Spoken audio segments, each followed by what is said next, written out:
चलता है कि ये दोनों बहुत एक दूसरे से बहुत ज़्यादा प्यार करते हैं। तो ये बहुत ज़्यादा खतरनाक एक साजिश रचते हैं जिसमें पत्नी राधा जो है वो अपने पति मनोज को जो है वो अपने प्रेमी राजेश के पास भेजती है। जी हाँ दोस्तों, राधे राधे, आदाब, नमस्कार। आप सब लोग कैसे हो? आई होप आप सब लोग बहुत अच्छे से होंगे, राजी खुशी से होंगे।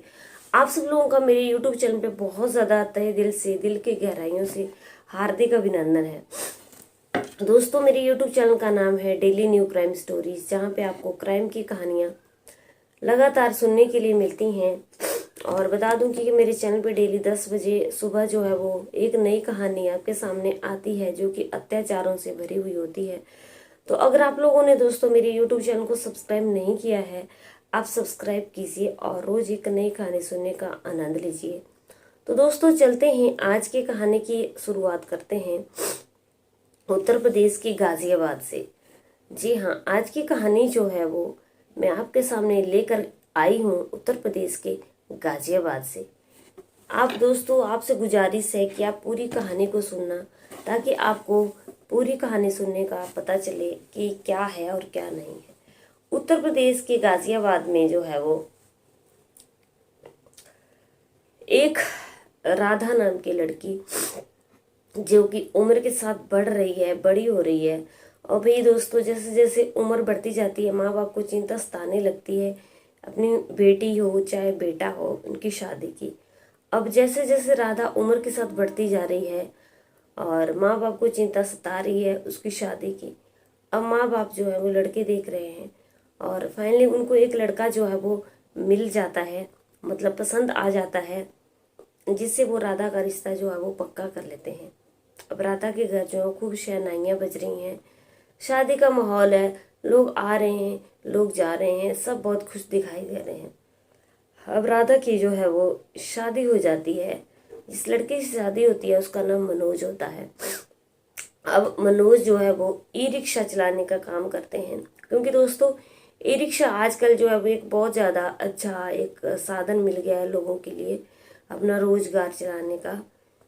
तो ई रिक्शे का जो है वो मनोज काम करता है और दिन में बड़े आराम से जो है वो 800 से लेकर के 1000 तक दिहाड़ी उसको हो जाती है। तो अभी नई नई शादी है, नए नए रस्में होती हैं, रिवाज होते हैं, चाहे ससुराल में हो चाहे मायके पक्ष में हो, तो वो बढ़ रहे हैं आगे। धीरे धीरे जो है वो वक्त बढ़ रहा है।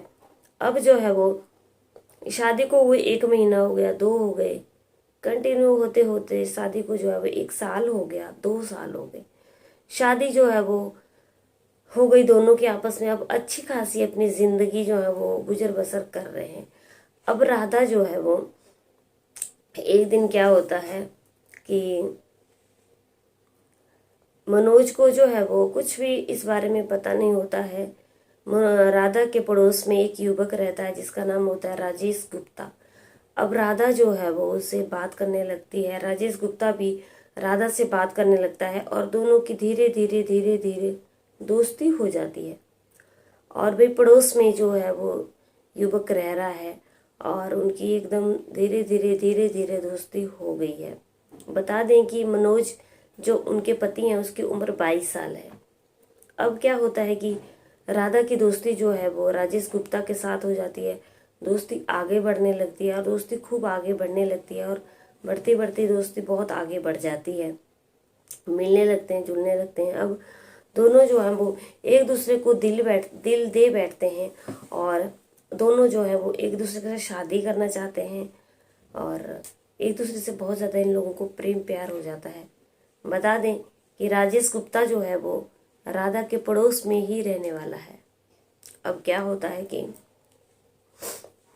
राधा जो है वो अपने प्रेमी राजेश गुप्ता के साथ एक प्लान बनाती है, जिस प्लान के जरिए मनोज जो कि उसका पति है, उसके पति मनोज को किस तरीके से रास्ते से हटाया जाए। अब राधा क्या करती है आप सुनिए। राधा मनोज को हटाने के लिए अपने प्रेमी को भेजती है मनोज के पास और उन दोनों की आपस में काफ़ी बातचीत होती है। और राजेश गुप्ता जो है वो बता दें कि पेशे से जो है वो एक ट्रक ड्राइवर है, वो ट्रक को चलाने का काम करते हैं। अब राजेश गुप्ता जो है वह मनोज को अपने ट्रक में बुलाता है कि वो ऐसी छोटी मोटी ट्रक में जो है वो पार्टी करेंगे। अब क्या होता है कि राजेश गुप्ता ने मनोज को बुलाया है, तो भी मनोज जो है वो एकदम रेडी हो रहा है कि वो वहाँ पे जाएगा। मनोज को बिल्कुल भी इस चीज़ की भनक नहीं थी कि क्या होगा क्या नहीं होगा। बीच में ये होता है कि मनोज को जो है वो राजेश गुप्ता के बारे में और उनकी पत्नी राधा के बारे में पता चल जाता है।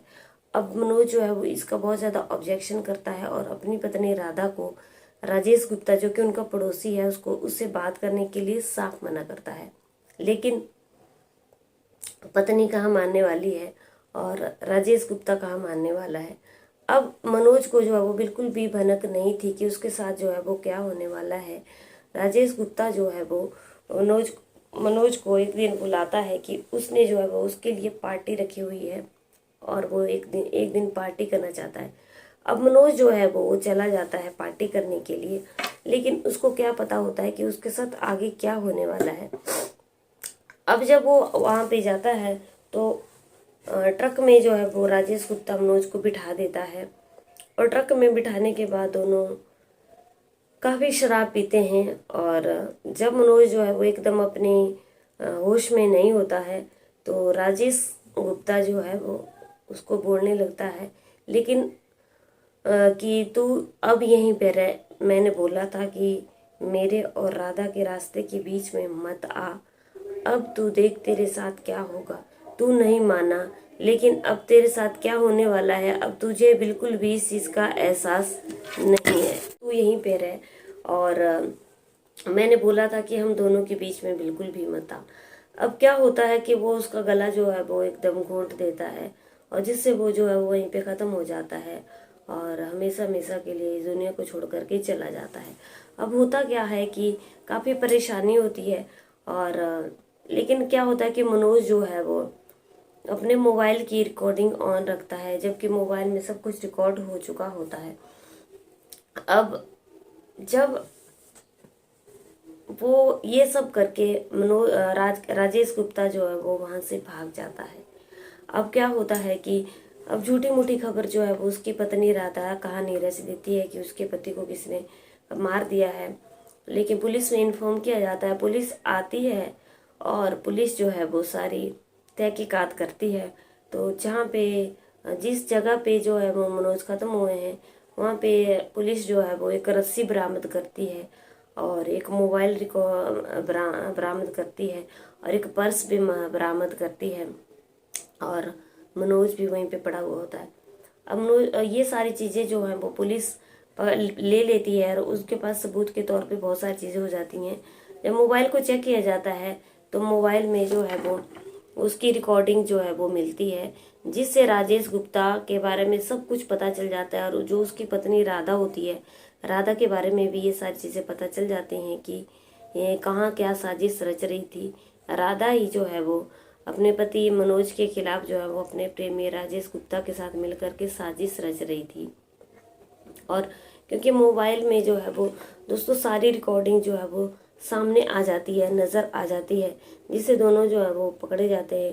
और पुलिस जो है वो जब उनके बयान लेती है तो जो राधा होती है वो क्लियर टू क्लियर सब कुछ पुलिस को बता देती है कि वो अपने पड़ोस में जो है वो राजेश गुप्ता नाम के युवक के साथ उसका प्रेम प्रसंग चल रहा है, वो उसके साथ शादी करना चाहती है। लेकिन जो उसका पति है मनोज, वो उनके रास्ते में बाधा बन रहा था, रास्ते में रुकावट आ रहा था और इसलिए जो है वो उसने अपने प्रेमी राजेश गुप्ता के साथ मिलकर अपने पति को हटाने के लिए ये साजिश सारी रची थी। उधर राजेश गुप्ता का भी बयान लिया जाता है। राजेश जो है वो बता देता है कि वो राधा के साथ प्रेम करता है, प्यार करता है और राधा के साथ जो है वो जिंदगी बिताना चाहता था, लेकिन राधा का पति जो है वो बीच में बाधा बन रहा था, जिस वजह से जो है वो इन दोनों ने इस हत्याकांड को जो है वो अंजाम दे दिया और दोनों को और मनोज को जो है वो हमेशा हमेशा के लिए उन्होंने ख़त्म कर दिया।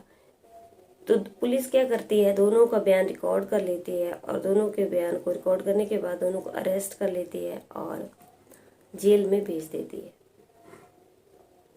दोस्तों आज की कहानी तो हमारी सिर्फ इतनी ही थी, लेकिन आज की कहानी से हमें क्या सीख मिलती है? हर कहानी से हमें कोई ना कोई सीख जरूर मिलती है।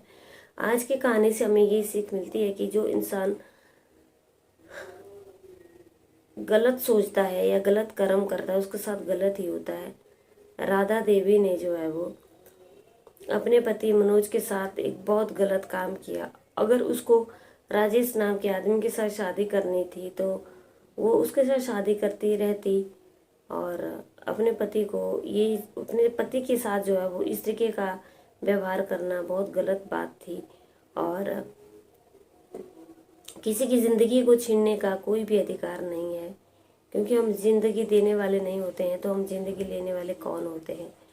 और कभी भी ऐसा नहीं करना चाहिए, क्योंकि दोस्तों हम जैसे जैसे हम गंदगी की ओर बढ़ते जाते हैं, गंदगी हमें अपनी ओर खींचती जाती है और हम उस दलदल में इतनी बुरी तरह से फंस चुके होते हैं कि हम उससे बाहर बहुत मुश्किल से निकल पाते हैं। इसलिए कभी भी इंसान को कोई गलत काम नहीं करना चाहिए। राधा जो है वो जेल में बैठी हुई है और उसका प्रेमी जो है वो जीवन कारावास हो गया है उनको, वो भी जेल में बैठा हुआ है। और मनोज जो है वो यहाँ पे नहीं है। मनोज जो है वो अपने माँ बाप का एक इकलौता बेटा था।